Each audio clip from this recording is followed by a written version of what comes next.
Bapak Ibu, ayat ini adalah ayat yang sering dipakai orang untuk membela diri.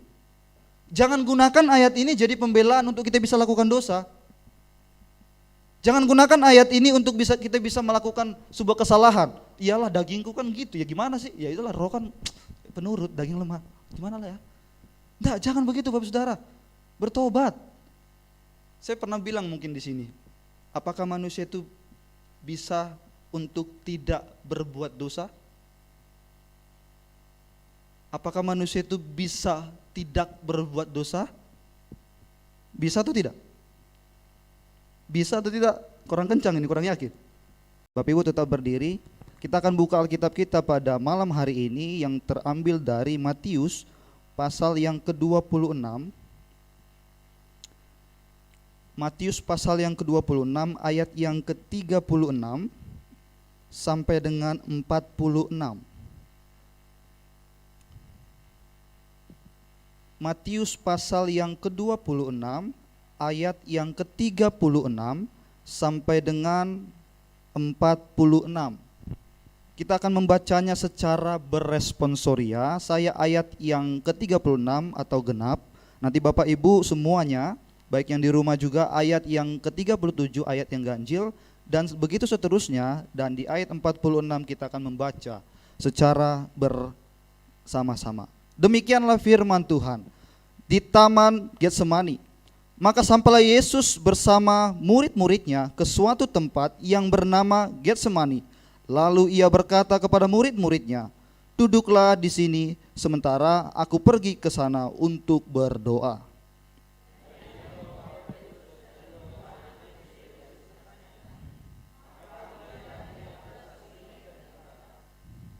Lalu katanya kepada mereka, hatiku sangat sedih, seperti mau mati rasanya. Tinggallah di sini dan berjaga-jagalah dengan aku.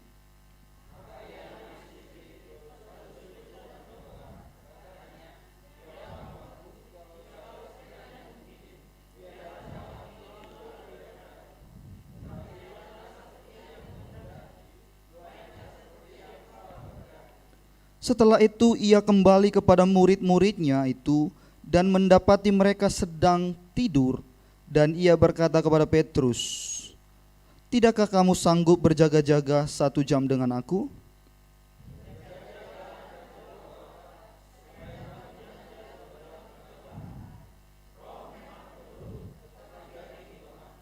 Lalu ia pergi untuk kedua kalinya dan berdoa, katanya, ya Bapakku, jikalau cawan ini tidak mungkin lalu, kecuali apabila aku meminumnya, jadilah kehendakmu.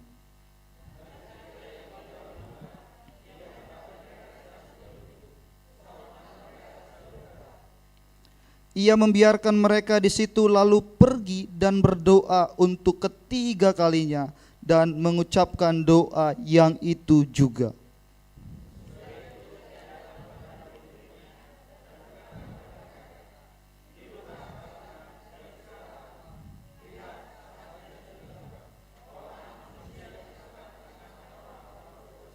Bersama-sama, bangunlah, mari kita pergi, dia yang menyerahkan aku sudah dekat. Amin. Silakan duduk Bapak Ibu Saudara. Shalom. Ya, salam damai sejahtera untuk kita semua, baik yang di tempat ini dan yang ada di gereja.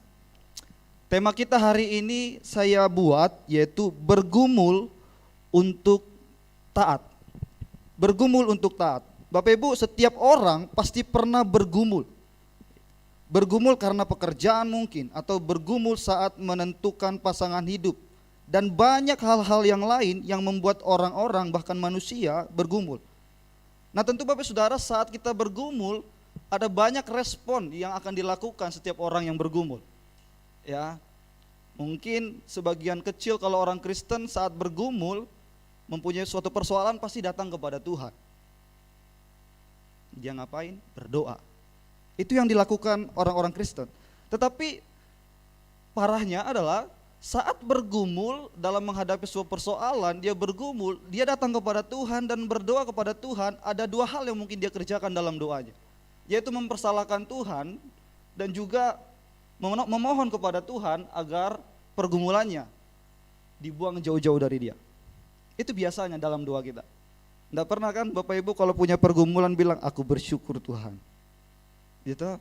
Pasti ya udah dibuanglah jauh-jauh begitu ya. Atau menyalahkan Tuhan, berat kali ini Tuhan. Biasanya itu yang dilakukan orang Kristen saat berdoa. Itu responnya dengan cepat kepada Tuhan datang seperti itu. Nah Bapak Saudara, ada juga yang salah mungkin di orang Kristen ketika dia bergumul, dia bukan datang kepada Tuhan untuk berdoa, tetapi justru sebaliknya, dia datang kepada manusia, yaitu orang pintar. Bapak Ibu tahu orang pintar ya? Dukun. Sekarang banyak orang pintar udah modern, udah nggak kuno lagi sekarang orang pintar. Udah modern sekarang. Bisa online Bapak Ibu. Udah online sekarang dukun Bapak Ibu. Jadi luar biasa. Jadi itu respon-respon orang ketika mempunyai sebuah pergumulan. Nah Bapak Saudara, saya mau bahas juga tentang seorang dokter. Dia mempunyai pergumulan di dalam sebuah pekerjaannya. Bapak Ibu kita tahu bahwa semenjak corona, seorang dokter mempunyai pekerjaan yang sangat sulit, apalagi untuk tingkat kematian lebih tinggi bagi seorang dokter, karena dia harus menangani pasien-pasien yang corona. Ini jadi pergumulan Bapak Ibu, pergumulan yang baru, di mana dia menangani pasien selama ini mungkin standar lah dan tidak akan membahayakan nyawanya, tapi dia harus menghadapi orang seperti itu dan dia harus membahayakan nyawanya. Bergumul. Sehingga banyak orang yang tidak siap di dalam melakukan pekerjaannya termasuk dokter. Sehingga apa? Dia memilih untuk mundur. Ada faktanya. Di Amerika terjadi Bapak Saudara. Saya tidak tahu informasinya di Indonesia atau ada, tapi itu terjadi karena takut mati. Sehingga tugas tanggung jawabnya dia abaikan. Atau Bapak Ibu, saya pernah nonton film juga, film perang Bapak Ibu. Ini katanya sih dari kisah nyata, saya lupa judulnya. Jadi dalam film ini dia ikut perang Bapak Saudara. Dia seorang tentara, tapi dia tidak mau membunuh. Tapi lagi perang, dia nggak mau membunuh. Tapi udah nggak mau bunuh, dia takut mati. Ya bagaimana dia bisa mati lah kalau dia tidak membunuh orang kan? Bisa ditembak dia. Ini dalam peperangan, tapi dia takut mati. Jadi dia memilih untuk tidak membunuh, tapi sedang berperang.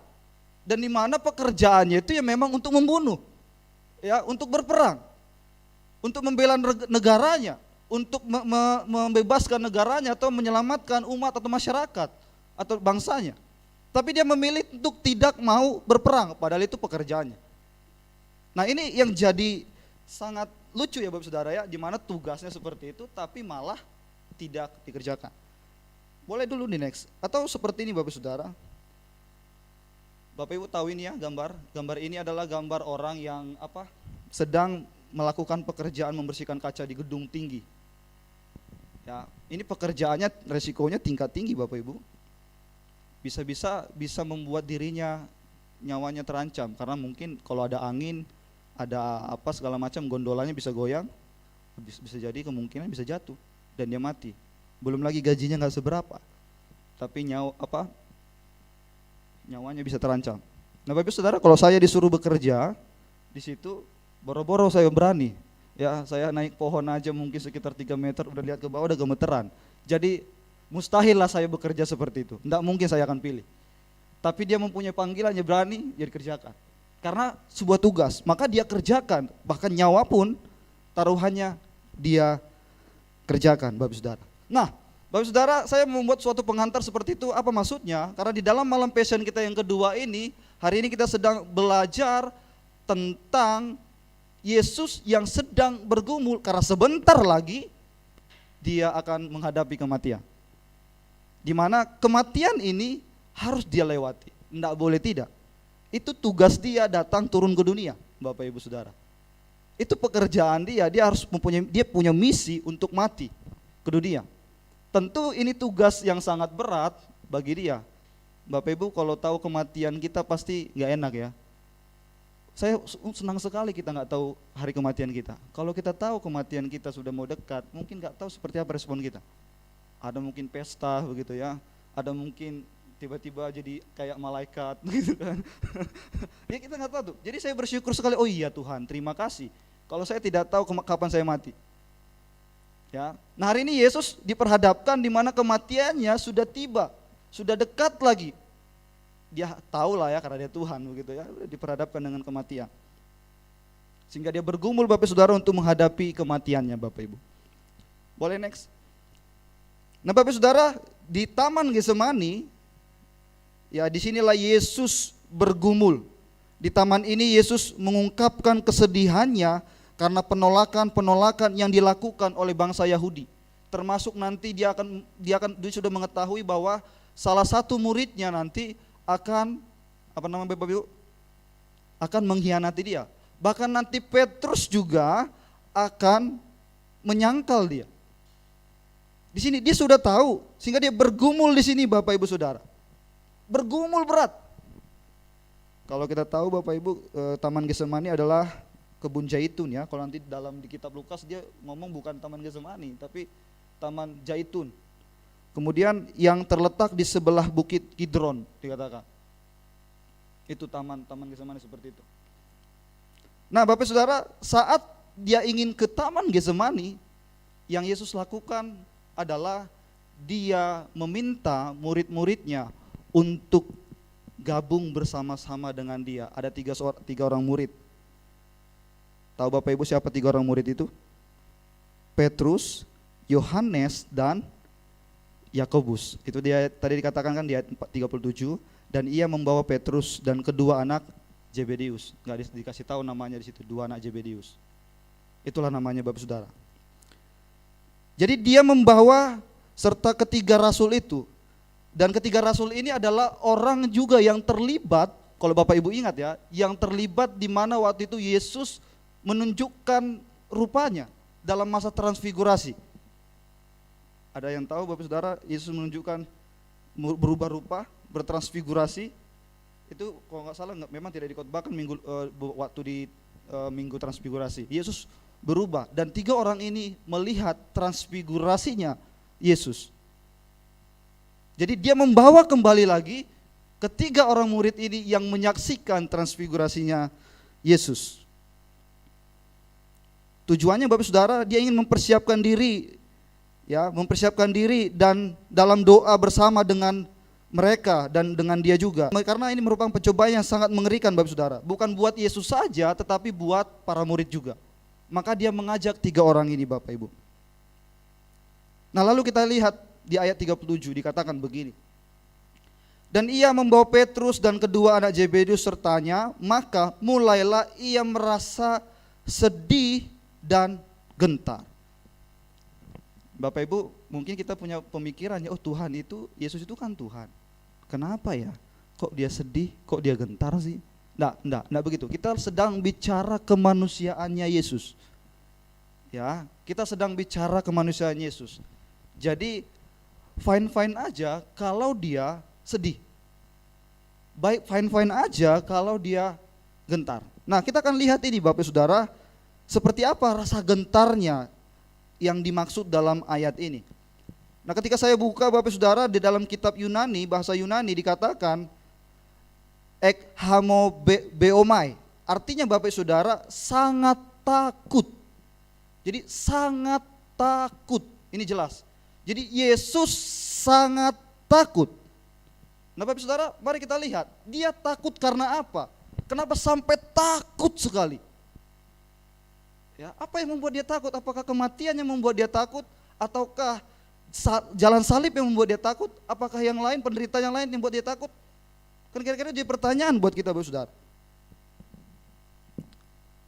Jadi Bapak Saudara, saya mau katakan bahwa ia bukan takut pada kematian atau penderitaan, tetapi Yesus takut pada murka Allah yang akan menimpanya pada saat ia menanggung hukuman umat manusia. Murka apa? Kemarahan Allah Bapak Saudara. Itu yang Yesus takutkan. Bukan karena dia takut mati, bukan karena takut menderita, tetapi takut karena murka Allah akan turun atas dia Bapak Saudara. Karena dia menanggung dosa manusia.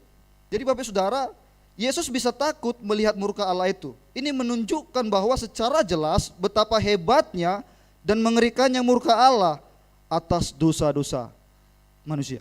Jelas sekali Bapak Saudara. Jadi saya mau bilang Bapak Ibu, jika Tuhan sangat murka terhadap orang-orang yang terhadap dosa, jadi untuk kita yang belum betul-betul percaya kepada Yesus, sadarilah bahwa kita akan ditimpa oleh murka Allah yang ditakutkan oleh Yesus. Kita akan ditimpa oleh murka Allah. Oleh sebab itu Bapak Saudara, cepatlah datang dan percaya kepada Yesus sebagai juru selamat, supaya kita terhindar dari murkanya Allah. Sungguh-sungguh, bukan setengah-setengah. Atau Bapak Saudara, mungkin kita punya istri atau suami atau orang tua atau anak atau teman atau kerabat kita masih belum percaya kepada Yesus, mereka juga akan ditimpa oleh murka Allah. Oleh sebab itu Bapak Ibu, jika ada di dalam keluarga kita, mari Bapak Ibu, kita harus menyatakan atau memberitakan Injil kepada mereka. Agar apa? Agar murka Allah tidak turun atas mereka. Murka Allah tidak turun atas mereka.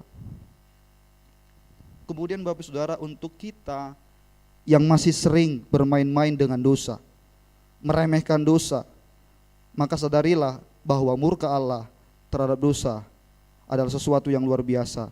Karena itu berhentilah berbuat dosa. Berhentilah berbuat dosa. Jangan bermain-main lagi dengan dosa. Jangan masih dalam zona dosa Bapak Saudara. Tapi jauhilah itu, supaya murka Allah tidak turun atas kita. Nah kemudian Bapak Saudara dilanjutkan, dikatakan di ayat 38 dikatakan begini. Lalu katanya kepada mereka, hatiku sangat sedih, seperti mau mati rasanya. Ya, tinggallah di sini dan berjaga-jagalah dengan aku. Jadi Bapak Saudara, dalam ayat ini Yesus sedang menceritakan perasaannya kepada murid-muridnya.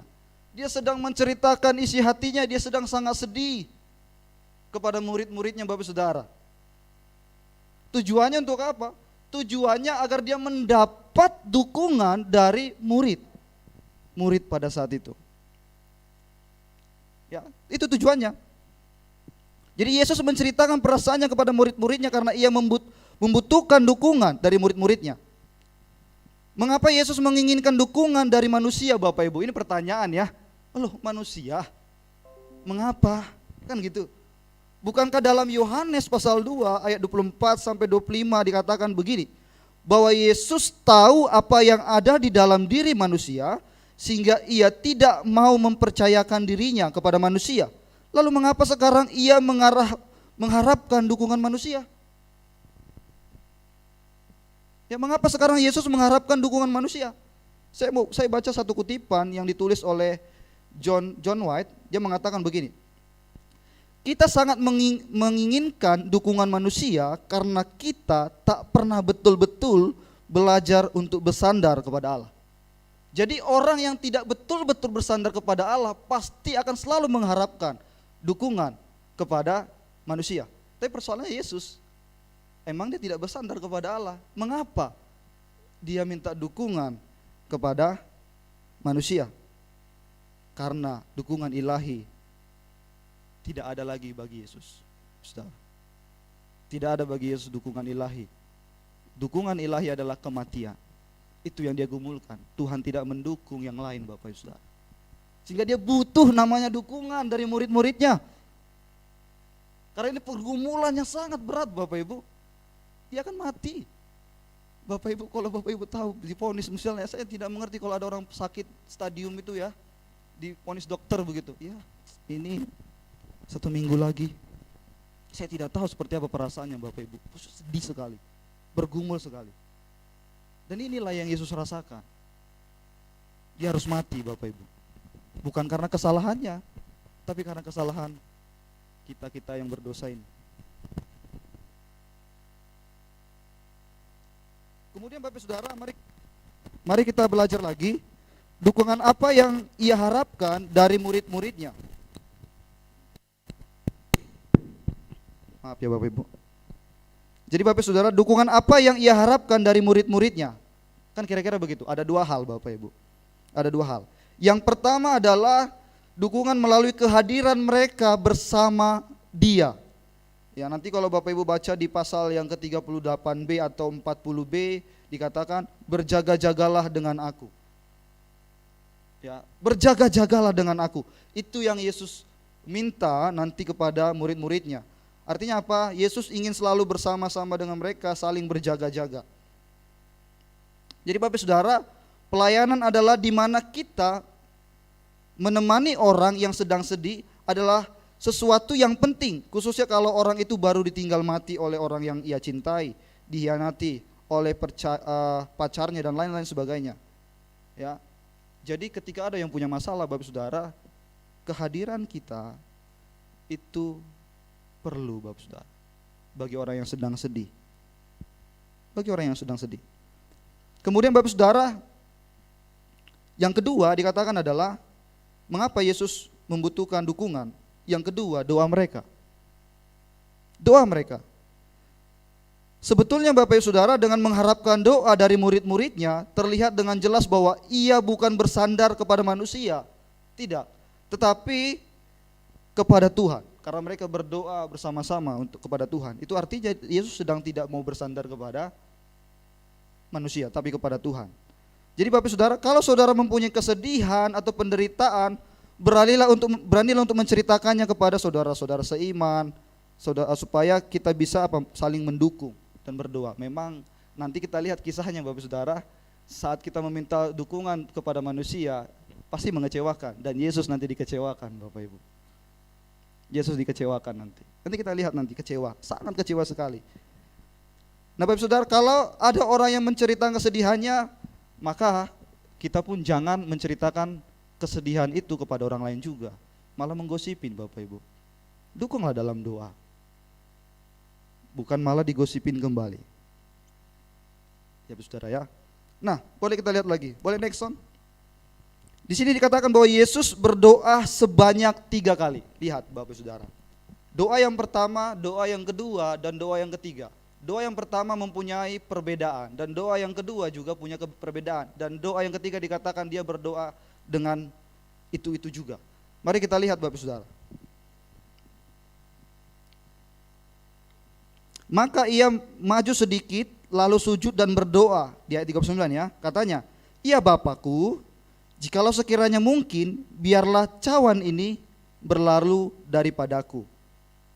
Yesus bilang jikalau sekiranya mungkin cawan ini berlalu padaku.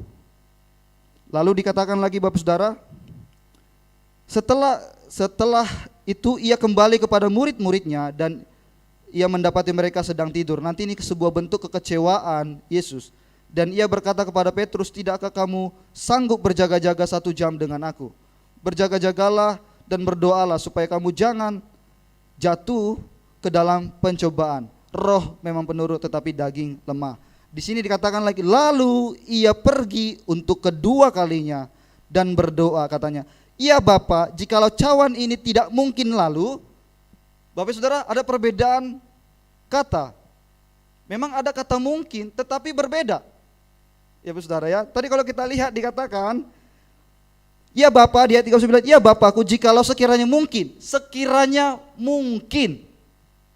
Lalu di ayat berikutnya yang kedua, dia tiba-tiba seolah-olah udah mendapatkan jawaban bahwa itu tidak mungkin, Bapak Saudara. Ya, tidak mungkin. Ada sebuah perbedaan.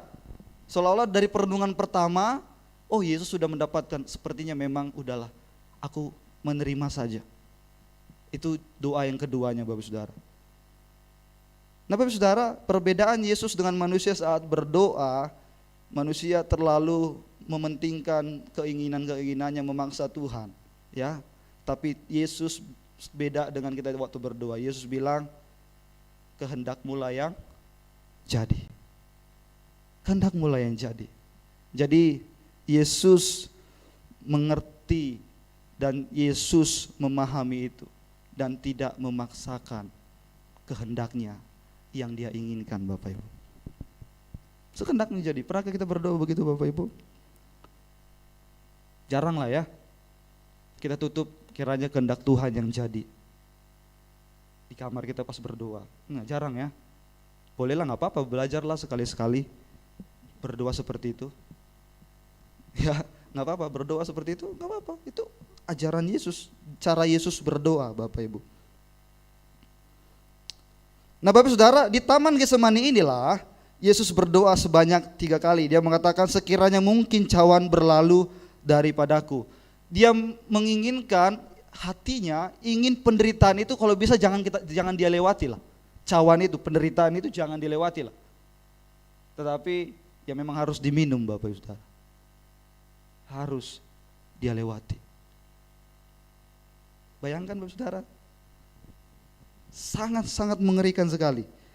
Bahkan waktu di Taman Getsemani, di dalam Lukas lebih parah sekali, Bapak Saudara. Dikatakan di dalam Lukas pasal 22 ayat 44 dikatakan begini, ia sangat ketakutan dan makin bersungguh-sungguh berdoa. Peluhnya menjadi seperti titik-titik darah yang bertetesan ke tanah. Seperti titik-titik darah yang bertetesan ke tanah, Bapak Ibu. Saking bergumulnya dia sampai bisa seperti itu, Bapak Ibu. Wow, begitulah. Nggak kebayang ini saya memikirkannya. Bisa seperti itu Yesus. Wah, saya lihat, waduh, iya ya. Belum lagi disalib, belum lagi dia didera, tapi udah seperti itu perjuangannya, Bapak Ibu. Memang berat sekali, Bapak Ibu. Oh, saya saat baca ini, iya ya. Saya cuma bilang thanks God, begitu aja. Terima kasih Tuhan. Pergumulan yang luar biasa dia pertaruhkan di sini. Bapak Ibu, Yesus memang berdoa 3 kali, ya, dan dia juga berdoa yang poinnya itu saja. Mungkin kita bilang begini, loh, diulang-ulang kan, itu kan doa yang bertele-tele, yang dilarang oleh Yesus sendiri dalam Matius 6 ayat 7. Bapak Ibu boleh baca nanti, nggak boleh doa bertele-tele, ya, diulang-ulangnya terus itu doa. Ya, itu bertele-tele. Ya justru ini bukan doa bertele-tele, Bapak Saudara, ini justru adalah doa yang tekun. Ya, kalau nanti Bapak Ibu boleh bandingkan nanti dalam Lukas pasal 18 ayat 1-7. Ini doa yang tekun. Jadi selama saudara mengucapkan doa dengan ketulusan dan kesungguhan, maka biarpun Bapak Ibu mengulang-ulang doa itu jelas bukan doa yang bertele-tele, tetapi itu adalah doa ketekunan, Bapak Saudara. Ada doa kita yang tidak kita ulangi, Bapak Ibu. Setiap malam pasti doa itu juga yang kita doakan, anak istri kita ulang-ulang kan. Itu ketekunan kita dalam berdoa, dan Yesus berdoa mengulang doa sampai 3 kali. Poinnya itu bukan bertele-tele, tapi itu sebuah ketekunan dia, pergumulan dia kepada Tuhan supaya bisa meminta jawaban, dan dia bergumul untuk taat, Bapak Ibu Saudara. Apa saya lakukan atau tidak? Bergumul untuk taat, Bapak Ibu Saudara. Ya. Nah, Bapak Ibu Saudara, Yesus bergumul dalam doa dan Yesus menang dalam pergumulannya. Oke. Jadi Yesus bergumul di dalam doa dan Yesus menang di dalam pergumulannya. Nah, kalau kita bisa lihat, boleh next on, kita boleh lihat di sini ada kisah, Bapak Saudara, ada kisah 2 taman, yaitu Taman Eden dan Taman Getsemani. Kalau kita bisa melihat di sini, waktu di Taman Eden itu adalah awal penciptaan. Kemudian di sini adalah Adam pertama berdosa. Adam pertama berdosa. Jadi laki-laki pertama berdosa. Jadi disitulah juga maut memasuki dunia. Nah, di Taman Getsemani, Bapak Saudara, ini adalah sebuah pertempuran yang luar biasa.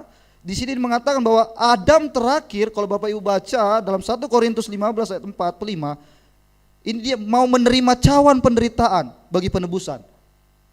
Ya, jadi nanti dalam pergumulannya Yesus, akhirnya dia menerima cawan penderitaan itu. Maka dikatakan dia menang atas pergumulan. Maka nanti berani dengan cepat berkata, hai murid, bangun, kematianku sudah di depan. Dia mendatangi kematiannya, tidak menghindari kematiannya. Sebuah proses pergumulan yang dia lalui menghasilkan sebuah ketaatan, Bapak Saudara. Terus dikatakan, Bapak Saudara, di Taman Getsemani lah maut ditelan, ya, kemenangan terjadi. Nanti Bapak Ibu boleh baca nanti juga dalam 1 Korintus 15 ayat 54. Dan di sini nanti akan terjadi pemulihan ciptaan. Pemulihan ciptaan, Bapak Ibu. Oke, kita lanjut. Di dalam Matius 26 ayat 40a dikatakan begini. Setelah itu ia kembali kepada murid-muridnya itu dan mendapati mereka sedang tidur, dan ia berkata kepada Petrus, "Tidakkah kamu sanggup berjaga-jaga 1 jam dengan aku?" Inilah manusia jika diandalkan, Bapak Ibu.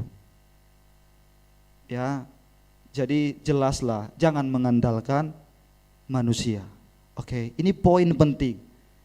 Orang yang mengandalkan manusia, seperti dikatakan John Wright tadi, adalah orang yang benar-benar sesungguhnya tidak bersandar dengan Tuhan, kepada Allah. Maka dia bersandar kepada manusia.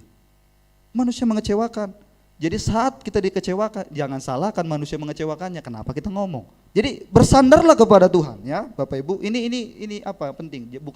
Bukan nggak boleh kita bicara dengan saudara-saudara kita, boleh minta dukungan doa, nggak apa-apa, sebatas dukungan doa segala macam. Tetapi jangan itu poinnya. Tapi kita harus poinnya ke Tuhan, doa dulu, minta Tuhan dulu. Dia utamanya Tuhan, bukan manusia. Ya, Bapak Ibu. Nah, Saudara, di sini dikatakan bahwa murid-murid bukannya berdoa, Bapak Ibu, tetapi malah tidur. Ya, ini lucu ya. Disuruh doa, temanin Yesus berdoa, tidur mereka. Ada mungkin kita seperti ini, Bapak Ibu Saudara. Ya mungkin di gereja gitu ya, masih sering kedapatan sih. Ada waktunya untuk beribadah, dia tidur. Bukan waktu tidur, tapi waktunya beribadah tidur dia. Gitu. Nah, ini kayak gini nih, ini penerus mereka ini. Jadi generasinya mungkin ya, yang tidur saat berdoa, Bapak Saudara. Generasi mereka lah. Mungkin ada roh-roh mereka kali ya, Bapak Saudara. Di sini nggak ada ya roh-roh mereka, roh-roh Petrus. Jadi mereka bukannya doa malah tidur, mereka membuat Yesus berdoa sendiri, Bapak Ibu. Dikatakan dalam ayat 43 bahwa mata mereka memang sudah berat. Ya. Kemudian Yesus menegur mereka. Ya, karena mereka tidak berdoa tetapi tidur. Nah, Bapak Ibu, dalam keadaan biasa kita memang harus memberikan apa yang dibutuhkan oleh tubuh, ya. Ini jelas nih. Kita seperti contoh nih, makan, minum, istirahat, dan lain-lain sebagainya memang harus kita lakukan. Tetapi ini beda, Bapak Saudara. Ya. Tetapi dalam sikon tertentu kita harus bisa mengabaikan kebutuhan daging kita.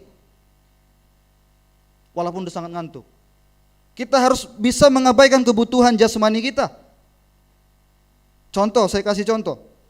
Seorang tentara juga perlu makan, Bapak Saudara, perlu minum, perlu juga istirahat.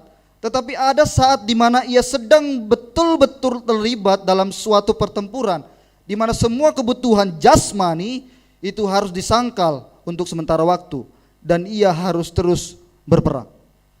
Ya, abaikan dulu sementara waktu. Memang mereka sudah sangat ngantuk, tetapi Yesus memang membutuhkan mereka. Kenapa kamu tidak bisa 1 jam saja? Kenapa keinginan daging langsung? Memang keinginan daging ini lemah, dan mereka mengikuti keinginan daging, Bapak Ibu Saudara. Sangat sedih ya, Bapak Saudara ya. Dimana ada seorang teman misalnya butuh dukungan kita, kita nggak kasih yang terbaik, Bapak Saudara, malah mengecewakan.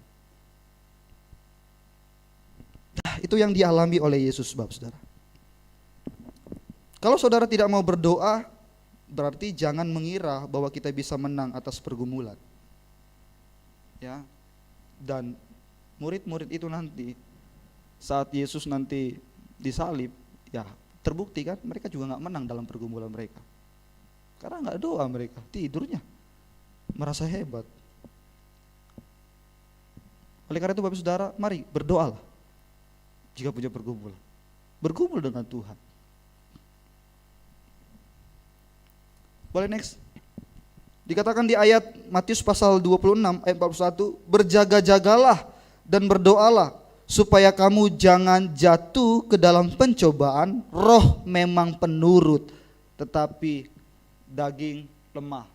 Bapak Ibu, ayat ini adalah ayat yang sering dipakai orang untuk membela diri. Benar ya? Ya kan namanya manusia, daging kan lemah. Manusia kesal kali kayak gitu orang. Selalu bawa ayat Alkitab ini, kan Alkitab tulis daging kan penurut. Ini jadi pembelaan Bapak Saudara. Jangan gunakan ayat ini jadi pembelaan untuk kita bisa lakukan dosa. Jangan gunakan ayat ini untuk kita bisa melakukan sebuah kesalahan. Iyalah dagingku kan gitu, ya gimana sih? Ya itulah roh kan penurut, daging lemah. Gimana lah ya? Enggak, jangan begitu Bapak Saudara. Bertobat. Jangan gunakan ayat ini ya. Bapak Ibu ada yang pernah gunakan ayat ini? Kalau ada yang seperti itu, udahlah. Bertobatlah. Saya pernah bilang mungkin di sini, apakah manusia itu bisa untuk tidak berbuat dosa? Apakah manusia itu bisa tidak berbuat dosa? Bisa atau tidak? Bisa atau tidak? Kurang kencang ini, kurang yakin. Tidak bisa? Bisa atau tidak bisa? Tidak bisa? Apakah manusia itu bisa tidak berbuat dosa? Bisa atau tidak? Bisa. Oke, saya akan jelaskan Bapak Ibu Saudara. Mungkin saya sudah pernah terangkan ini. Jadi ini dapat dari buku, saya baca dari buku Bapak Ibu. Bayangkan dia kasih waktu, apakah manusia bisa tidak berbuat dosa, kata begitu ya. Pertanyaan seperti itu. Lalu dia jelaskan begini dalam sebuah tulisan bukunya. Jika manusia dikasih waktu 3 hari, apakah dia bisa melakukan tidak berbuat dosa? 3 hari, kira-kira bisa nggak Bapak Saudara? Kita bilanglah tidak bisa. Oke, lalu dia menyimpulkan, oke kita anggap saja tidak bisa.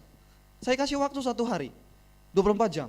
Apakah manusia tidak bisa bertahan selama 24 jam untuk tidak berbuat dosa? Oke, kita anggaplah daging lemah sekali. Lalu dia kurangi waktunya, 8 jam. Oke, nggak bisa juga 8 jam, karena memang manusia berdosa ya. Oke, saya kurangi waktunya menjadi 3 jam. Apakah 3 jam kita tidak bisa berbuat dosa? Lalu dia bilang, oke lah mungkin memang susah sekali untukmu tidak berbuat dosa. Saya kasih waktu 1 detik. Kamu bisa nggak tidak berbuat dosa? Bisa atau tidak Bu Saudara? Nggak tidur ya, kalau tidur beda ya. Mungkin bisa, saya 8 jam bisa tidur. Enggak. Bisa nggak Bapak Saudara? 1 detik deh. Bisa nggak? Tidak berbuat dosa? Bisa kan? Bisa toh? Jadi kenapa kita tidak gunakan waktu yang begitu simpel itu untuk kita teruskan untuk tidak berbuat dosa? Kenapa? Dan mengatakan selalu daging lemah. Yang memang, tapi kan kita bisa tidak berbuat dosa.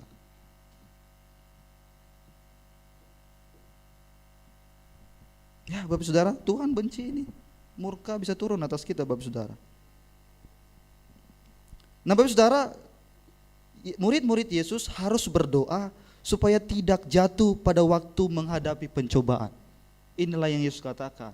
Kamu juga harus berdoa, bukan saya, supaya nanti kamu tidak jatuh dalam pencobaanmu itu. Ini penting Bapak Saudara. Nah jadi Bapak Saudara, hari ini Yesus menang dan dia berhasil melakukan ketaatannya. Maka dikatakan di ayat 45, sesudah itu ia datang kepada murid-muridnya ketika dia selesai berdoa dan berkata kepada mereka, tidurlah sekarang. Ini baru dikasih waktu nanti murid-muridnya tidurlah sekarang dan istirahatlah. Oke. Lalu dilanjutkan, lihat saatnya sudah tiba bahwa anak manusia diserahkan ke tangan orang-orang berdosa. Lalu dia bilang, bangunlah, marilah kita pergi. Dia yang menyerahkan aku sudah dekat. Dia sudah menang, dia berani mendatangi orang yang akan menyerahkan dia Bapak Saudara. Karena hasil pergumulannya dengan Tuhan. Taat, sulit, ya sulit memang. Nah Bapak Saudara, oleh karena itu apa yang harus kita lakukan Bapak Saudara? Yesus sudah menang, Yesus sudah taat, dia mau mati untuk kita. Apakah kita hanya ketawa ketiwi di sini? Apakah kita hanya ya udahlah, iya namanya begitulah udah, mau gimana? Kita nggak lihat seperti apa Yesus sudah berjuang. Bahkan turun ke dunia aja pun sudah sangat susah itu Bapak Saudara. Sudah sangat sulit baginya untuk merendahkan dirinya, apalagi sampai mati. Jadi malam pesan ini Bapak Saudara, malam pesan yang kedua ini, mari kita belajar agar kita juga bisa taat seperti Yesus. Ketika kita percaya Yesus, mari kita belajar taat seperti Yesus juga. Bahwa setiap kehidupan yang kita hadapi, ingat pasti selalu ada jalan, ada Tuhan yang selalu bersama dengan kita. Ya saudara, oleh karena itu menanglah dalam bergumul, taatlah dalam mengikuti Yesus. Amin Bapak Saudara. Jangan sia-siakan Bapak Saudara pengorbanan Yesus. Sedih tahu Bapak Saudara. Saya malam pesan pertama saja waktu itu, yang pertama waktu Pak Pendeta khotbah, iya, saya sudah merasakan, waduh, iya ya begitu ya. Saya kembali lagi mengingat Yesus itu sudah mati buat saya, buat kita semua. Apa sih yang saya sudah berikan? Iya ya. Kenapa ya? Begini-begini aja hidup ya. Saya nggak bisa berikan apa-apa yang terbaik untuk Tuhan. Nggak seperti Maria waktu itu. Saya tersadar Bapak Saudara dalam malam pesan pertama. Saya mulai merenung dan saya hampir menangis Bapak Saudara. Malam pesan pertama saya bilang sama Pak Jo, saya agak terharu ya. Mungkin Pak Jo nggak nanggapi serius, dianggap saya bercanda begitu. Kayak saya mau bilang itu. Saya langsung wah. Nah, oleh karena itu Bapak Saudara, mari kita belajar untuk taat, jangan sampai kita mengecewakan Dia. Amin Bapak Ibu Saudara. Jadilah anak-anak Tuhan yang menghindari dosa dan jangan hidup lagi di dalam zona dosa. Agar apa? Agar murka Allah tidak turun atas kita. Amin Bapak Saudara.